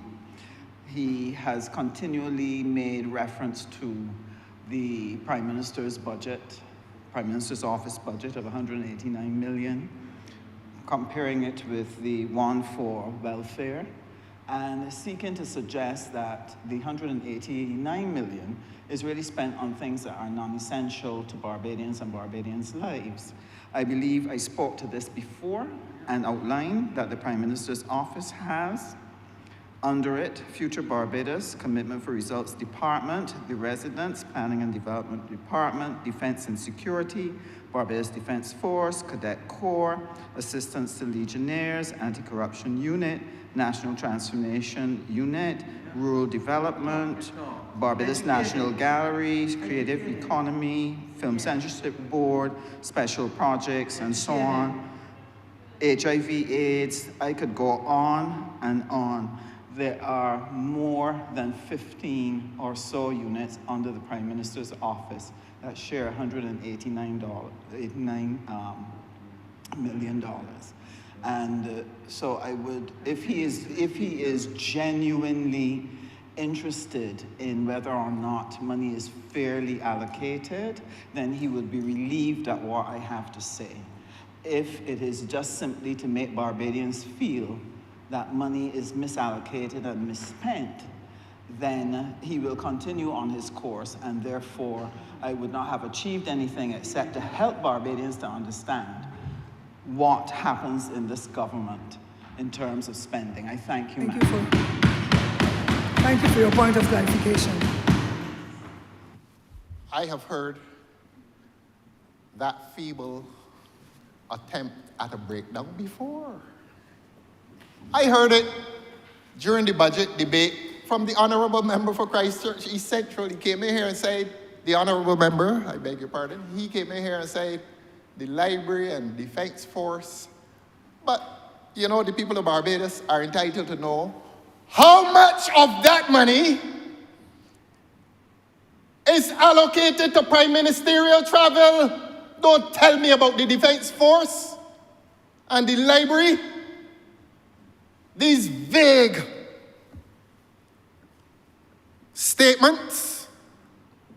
Tell the people of Barbados, when you're taking your WhatsApps, when you are taking, I beg your pardon, ma'am, when the Honourable Member has received the WhatsApp message, get a WhatsApp message and get up and tell the people in this country how much money has been spent on prime ministerial travel. Don't tell me no. Sir, no, I haven't started the word. There must be utmost respect I have not started the word. Sir, Sir, please let us keep it tight. The public is listening. The children are listening. The children are This is the highest chamber. Let us keep it respectful. Yes. I am so grateful for that point of order.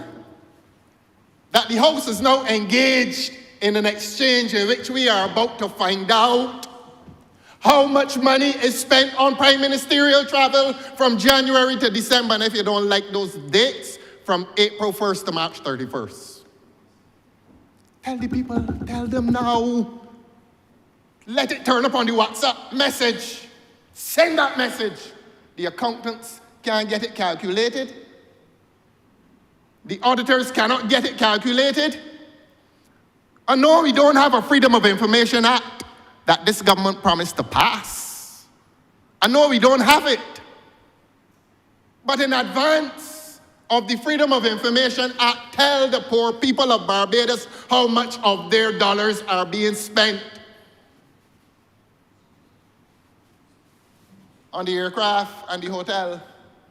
And the massive per diems, tell them. Tell them, get back up and tell them. Don't tell them about the BDF. Don't tell them about the National Library Service. I bet you're speaking again? But Yes. Honourable Member, please. I am understanding what is being said on both sides. And I got the impression for the Honourable Member for St. James South that reference is being made not just to that the overall budget of that ministry encompasses all of those other areas we identified. Can we just move on then, please? Yes, Your Honor. Yes, ma'am. I am so obliged to you. Look, And you let's know, I just love be a these little more points of order. tempered. I love these points of order because they come to clear one thing and refuse to disclose another. And you smile, ma'am, because like me, you want to know how much they're really spending on this luxury. You and I want to know, but I understand. You cannot speak for me, sir. No, I won't. I won't. But I know you are a conscientious citizen. And I understand how estimates go. Yes. And I understand the heads that are under the various aspects of the estimates in each of the ministries, and that is made available to the public. So could we then please Yes. move on now Yes, that ma'am. the clarification has been made But you know, and that ma'am, you have accepted I'm it, obliged sir? to you, ma'am. Yes, sir. But you know, ma'am, is it this government's position that the people in Barbados are not entitled to know this national secret as to how much money is spent on prime ministerial travel? The people in this country are not entitled to know that the prime minister is absent from this country at least once a month, and sometimes twice. And it is paid for by the taxpayers of this country. Don't tell me how much is spent on the library. Tell me how much is spent for that plane to take off and land. And tell the people, and tell the welfare department, and tell the departments that had to send home people. Tell the people working in the court who got sent home, and the courts are under-equipped. Under-equipped. Because in the aftermath of an IMF program, when this government was talking about the delivery of justice, justice could not be delivered because the courts were understaffed. And town planning. And we sending home public servants in this country, and millions upon millions of dollars are being spent in prime ministerial travel. And the people of this country not entitled to know, interrupt me. I love the interruptions. And as for the rum shop in the Ivy, is the honourable member meaning to tell this parliament that the rum shops that the tourists go to are getting concessions? The honourable member knows that the small businesses that receive concessions, minor as they are, small as they are, when calculated cannot come close to the amount of concessions that are given in the tourism sector. The honourable member knows that. The honourable member knows that. But if they can't give the answer today, Madam Deputy Speaker, tell them to prepare the answer When next we come here, if God spare our lives, if God should spare our lives. That is what we used to say in the old days. You could not speak of the future unless you added, if God should spare our life. And if God should spare our life, I want the honourable member for St. James South to come back and tell the people in 2025 what she could not say in 2024, how much money is being spent on prime ministerial travel. It may be small, but it is not unimportant. It is not private monies. And even the courtesy of telling the people of this country when you're absent. We don't get that courtesy. Look at your WhatsApp. Tell me what they're telling you now. Because every time a point of order is made, it comes after WhatsApp. Come in here, spend some time in here. Come, spend some time in this country and spend some time in this parliament and answer the questions. Don't send junior ministers to answer big questions.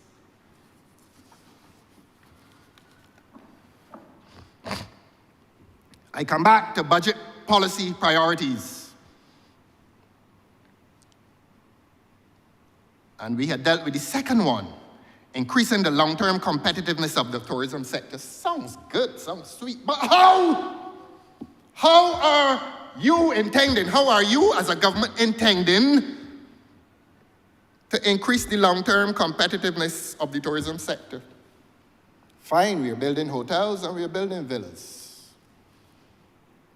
And I have asked this government, in spite of the intervention last week from the Honourable Member for St. Peter, to ask this government to seriously go into the communities of Barbados and consider that they are worthy of concessions too, and that the tourism can grow within the communities. That is simple.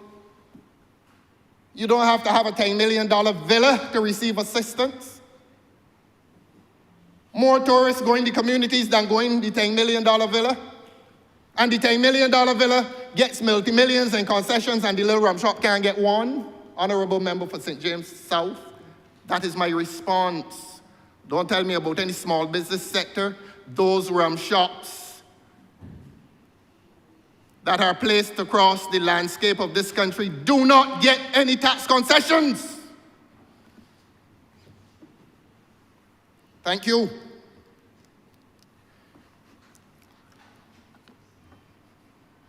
And as to the reference, I was here saying for the whole morning 186 million. The honourable member got up and said it's 189 million.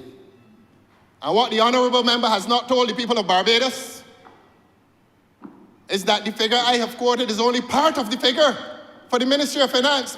Let us not hide it. There's another 180-something million dollars that goes to the Ministry of Finance. Oh, I thought a point of order was coming. They're moving now like gorillas in the jungle of warfare. They jumping from behind trees and chairs and whispering, George Street.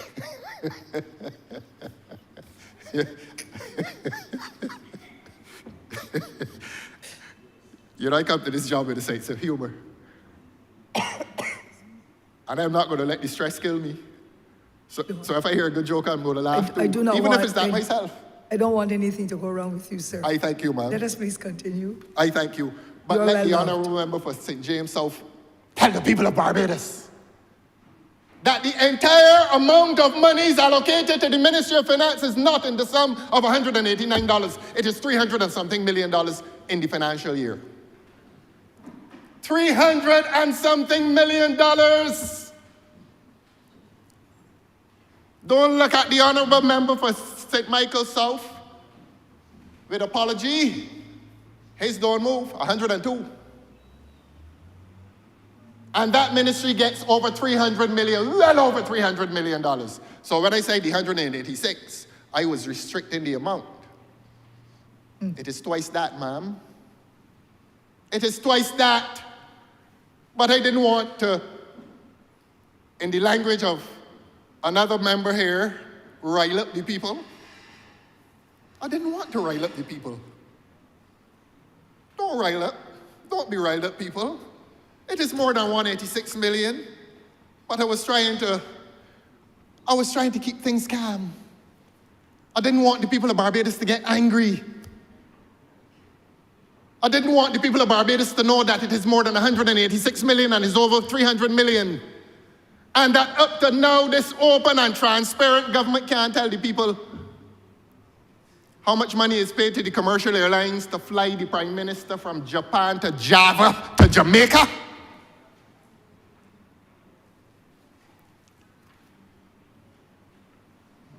What's so wrong with that information? They feel guilty? We're not entitled to know?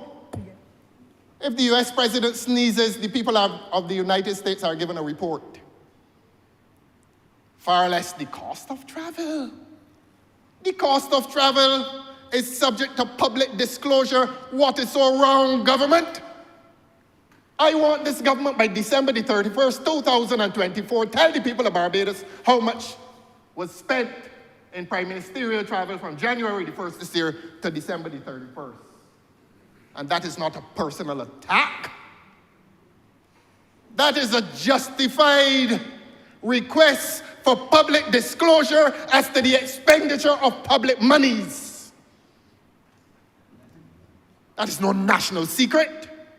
And the mere fact that they can't disclose it says that there is some kind of guilt. Not inquiring into any private business. This is public business. The public has a right to know. The public has a right to know.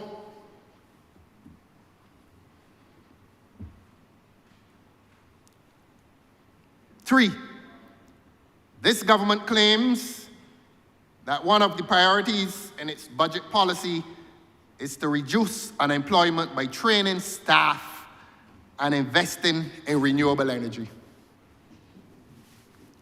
Investing in renewable energy. And after all the sweet talk about a commitment to renewable energy, this government has not resolved the situation of battery storage to make energy in this country cheaper.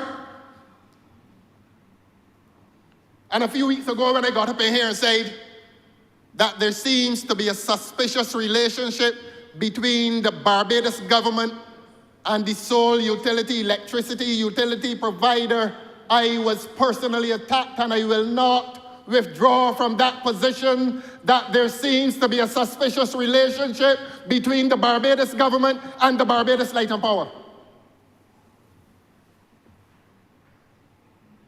And that government remains uncommitted to the question of renewable energy. And if it were so committed, it would have used its power and its influence to hasten the use of batteries for storage as a necessary part of the renewable energy enterprise. Government has done nothing apart from talk sweet. I said a few weeks ago in here that one of the thriving industries in Barbados is sweet talk, and the government seems to be the sole industrialist. Everything is subject to sweet talk. Everything sounds good. But does it feel good? Does it feel good to be poor in this country? Does it feel good to be poor in this country, to be underprivileged in a country where government is living high on the hog? I don't have a problem with the speeches. I don't have a problem with the high lifestyle.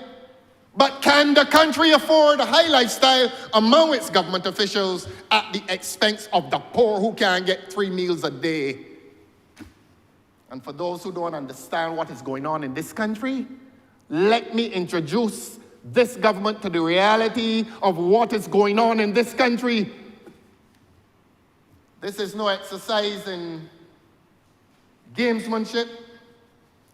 This is about the struggling lives of the people in this country. And I said it a few weeks ago, and I'm going to repeat it.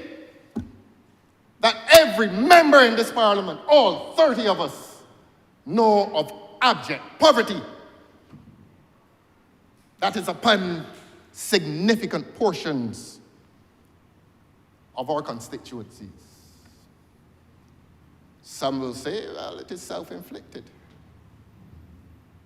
Others will say it is inflicted by the more objective circumstances of bad government policy.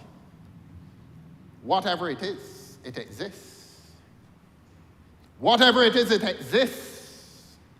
And government cannot defend its prosperity in a climate and in an environment of severe austerity that visits the lives of too many in this country and the allied social problems of crime. I said a few minutes ago that the greatest and the worst crisis, the worst crisis that has afflicted this country since 1966 is the crisis that this country now experiences, crime, which will affect tourism, and it will affect all aspects of our social life. That when a person above the age of 50 is now invited to an event that begins after 6 o'clock, he says, well, I'm not sure I'm going, including church, because of the fear of this scourge that has now visited the lives of people. Sweet talk.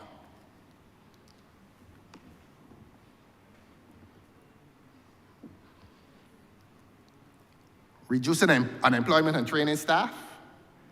And when they're talking about training staff, ask this government how many consultants.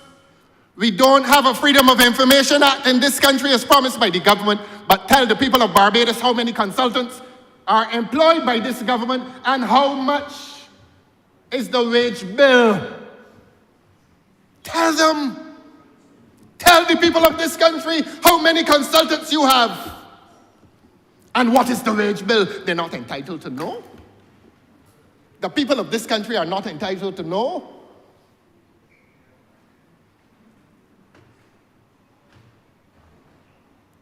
Number 4, we come to our favorite word. We are strengthening resilience to natural disasters and climate change.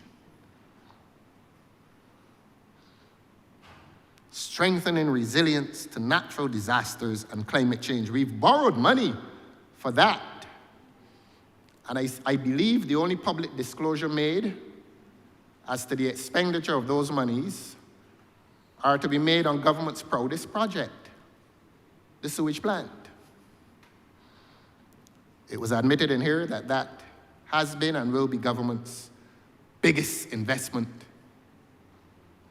in this local economy, sewage.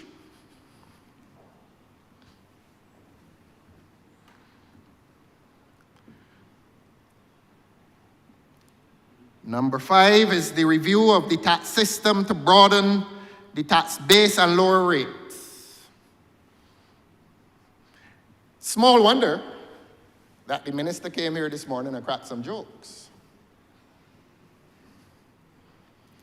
Because if the minister had not, in his dialectal expedition, charming as it was, in speaking about how he has no more hair on his head, as if that has some particular appeal to you, Your Honor. If he had not done that, he would have had to explain to the people of Barbados his promise to lower the rates of tax. And the people of this country have been bawling for the last few years, bawling and crying as to the high tax regime within which they live. And there are other countries with a high tax regime, but you see the delivery of services. Canada, England, National Health Service, Canada. You get sick, you're looked after. The Scandinavian countries, who have socialist agendas. A lot of people don't know that. There are many ways in which they have been more socialist than the East.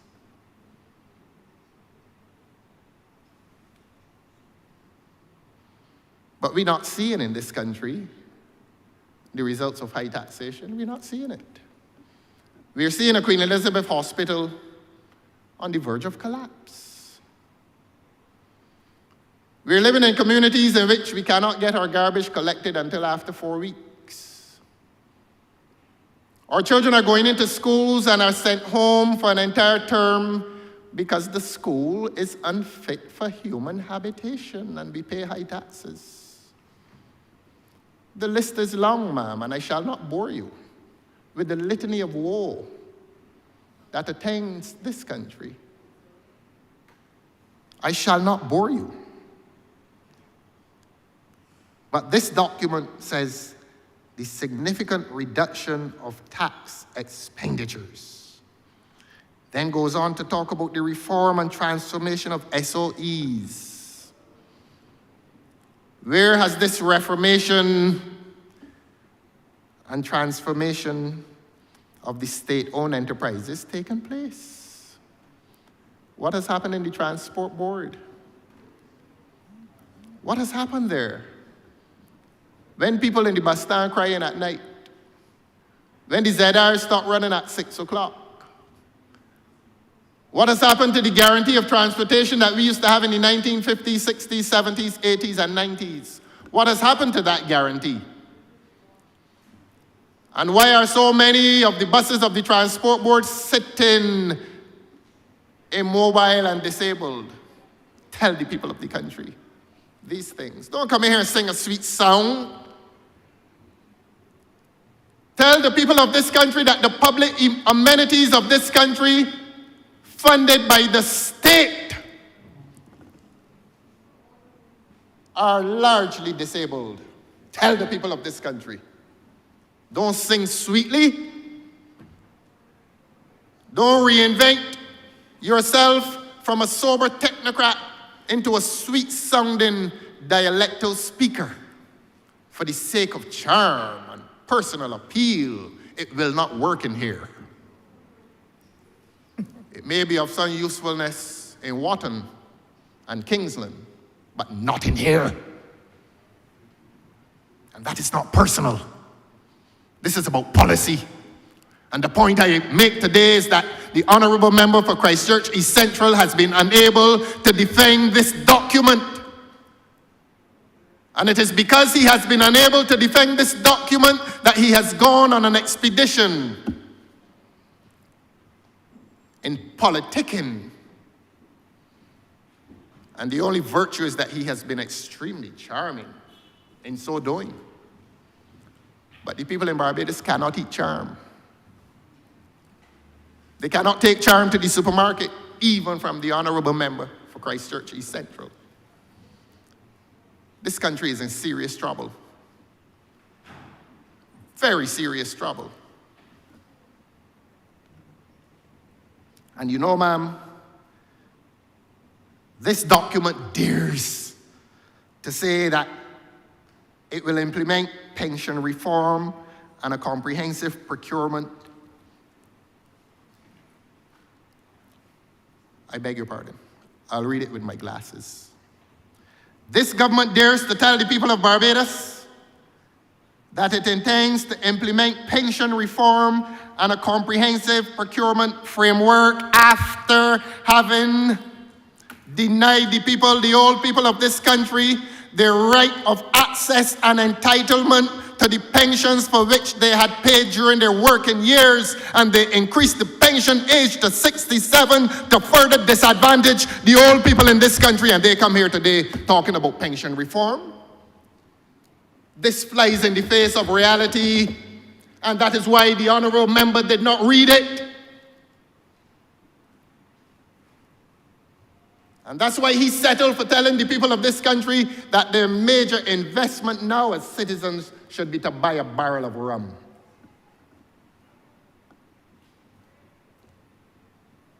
That is the level to which this debate reduced. Buy yourselves a barrel of rum and all will be well in the state of Denmark. A barrel of rum. And he said it. Well, the expert on the standing orders, he may want to say that I'm not entitled to say this, but he said it and he he sat. That's as much as I can say. He said it and he sat. I hope that wherever he is, he's happy.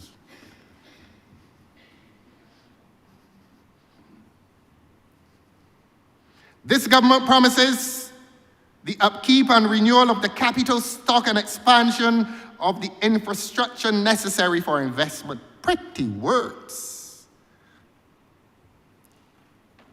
The industrialists and the manufacture of sweet words, and we living in this country now as sweet words. Transforming the public sector through fiscal and debt consolidation. And you know I'm tempted to say something, but I'm going to hold that back. Financial support and the facilitation of innovation and entrepreneurship. Oh, what sweet words. But here comes the reality, that these words mean nothing to the average man, woman, and child in Barbados. They mean absolutely nothing to him. Innovation, a government that decided to issue ID cards for all the citizens in this country, spent millions of dollars, and when the minister at the time was asked, but how much these ID cards cost, what is the cost of the scheme? The gentleman could not say. Something as basic as cost. He could not say. And now the scheme has been abandoned. And like the place down the hill in St. Peter, it's come to nothing. After presumably expending millions of dollars on an ID card scheme, that has gone the way of all flesh. Ladies and gentlemen of Barbados, ease your woes in the investment of a barrel of rum, is what this government has told you. 1 barrel of rum and you will become happy. He says you should not drink it. He said, keep it, and at some time in the future, you'll be able to sell it at a profit. Perhaps in a future speech, when he meets an unhappy population, he will tell them, well, take out a few sips and drown your sorrows. But he has left us today with that as a chief plank in government's economic policy, that every citizen now needs to buy a barrel of rum. I really did not come here today expecting to hear that. A barrel of rum, all he wants is a barrel of rum. I think that's a line from a song.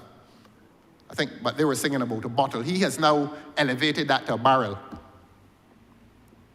I'm not going to let him forget those words and that advice. He used to be so sober, no pun intended. He used to be such a sober representative. Me too. Well, I'm not drinking any of that rum.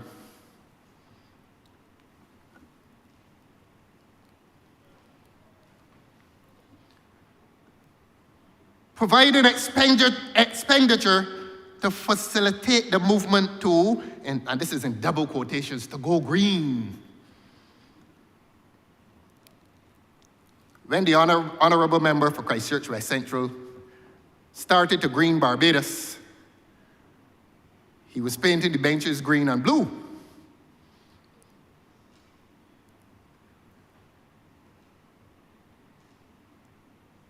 Which is a color compatible with the natural environment. We now live in a country in which someone has issued an edict for the national parks and open spaces to be repainted red. And this is a country going green. This is a government going green. And how do they explain the painting, the repainting of benches in the national parks? Not only is it aesthetically jarring to the eye, but it is a wasted expenditure. The honourable member painted those benches green and in some cases blue. And this government is spending additional monies to repaint them. Why is it so important? Why is it so important to a government to paint everything red? You and I know the answer. Your Honor, you and I know the answer. But I have the right of this microphone. You don't. And the country knows.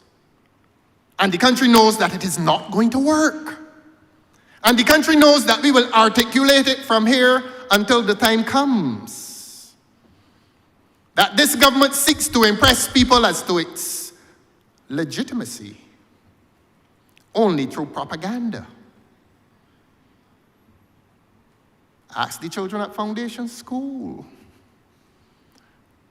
why they go to assembly on mornings and stand on a red floor, when a few weeks earlier they were standing on a floor of the more accustomed colors, and they were sitting outside on benches that were not red, and now they're sitting on red benches. It may be subtle, but it is no less potent as a means of propaganda into the minds of the young children of this country. Paint the town red, they call it. Paint the town red.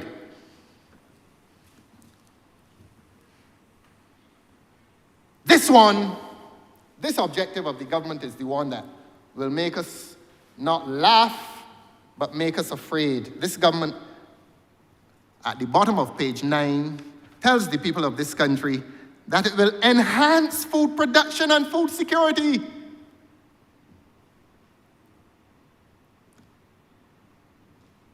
I'm looking around to see who likes black belly sheep. A few years ago, black belly lamb leg used to cost $120. Even if you have $240 now, you can't find one. Some well-to-do politician in Guyana eating all.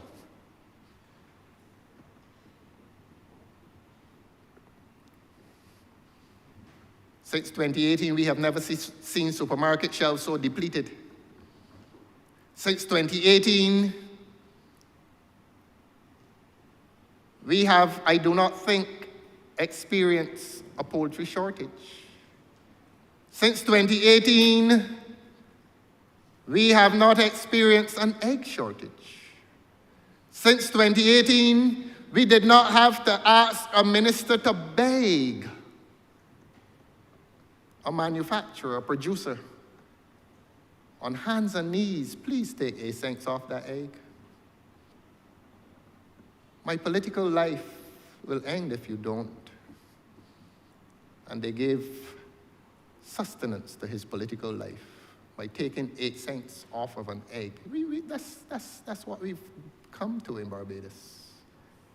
So that this government cannot, with any credibility, speak of food production and food security,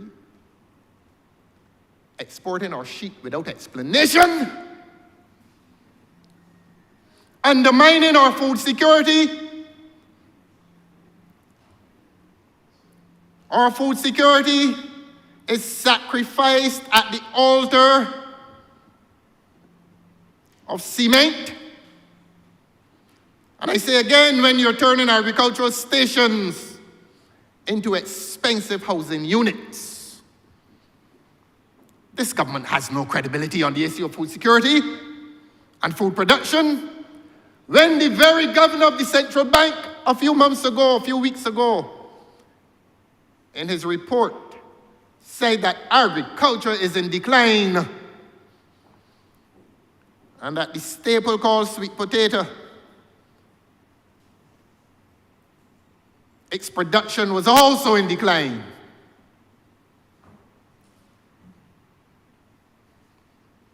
And as I said before, a man is not going to go to the top of Broad Street out there one morning and say all the food gone.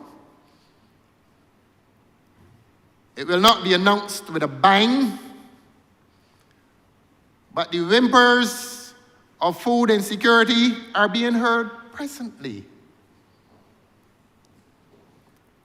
And the consequence of the shortage of food is the increase in prices.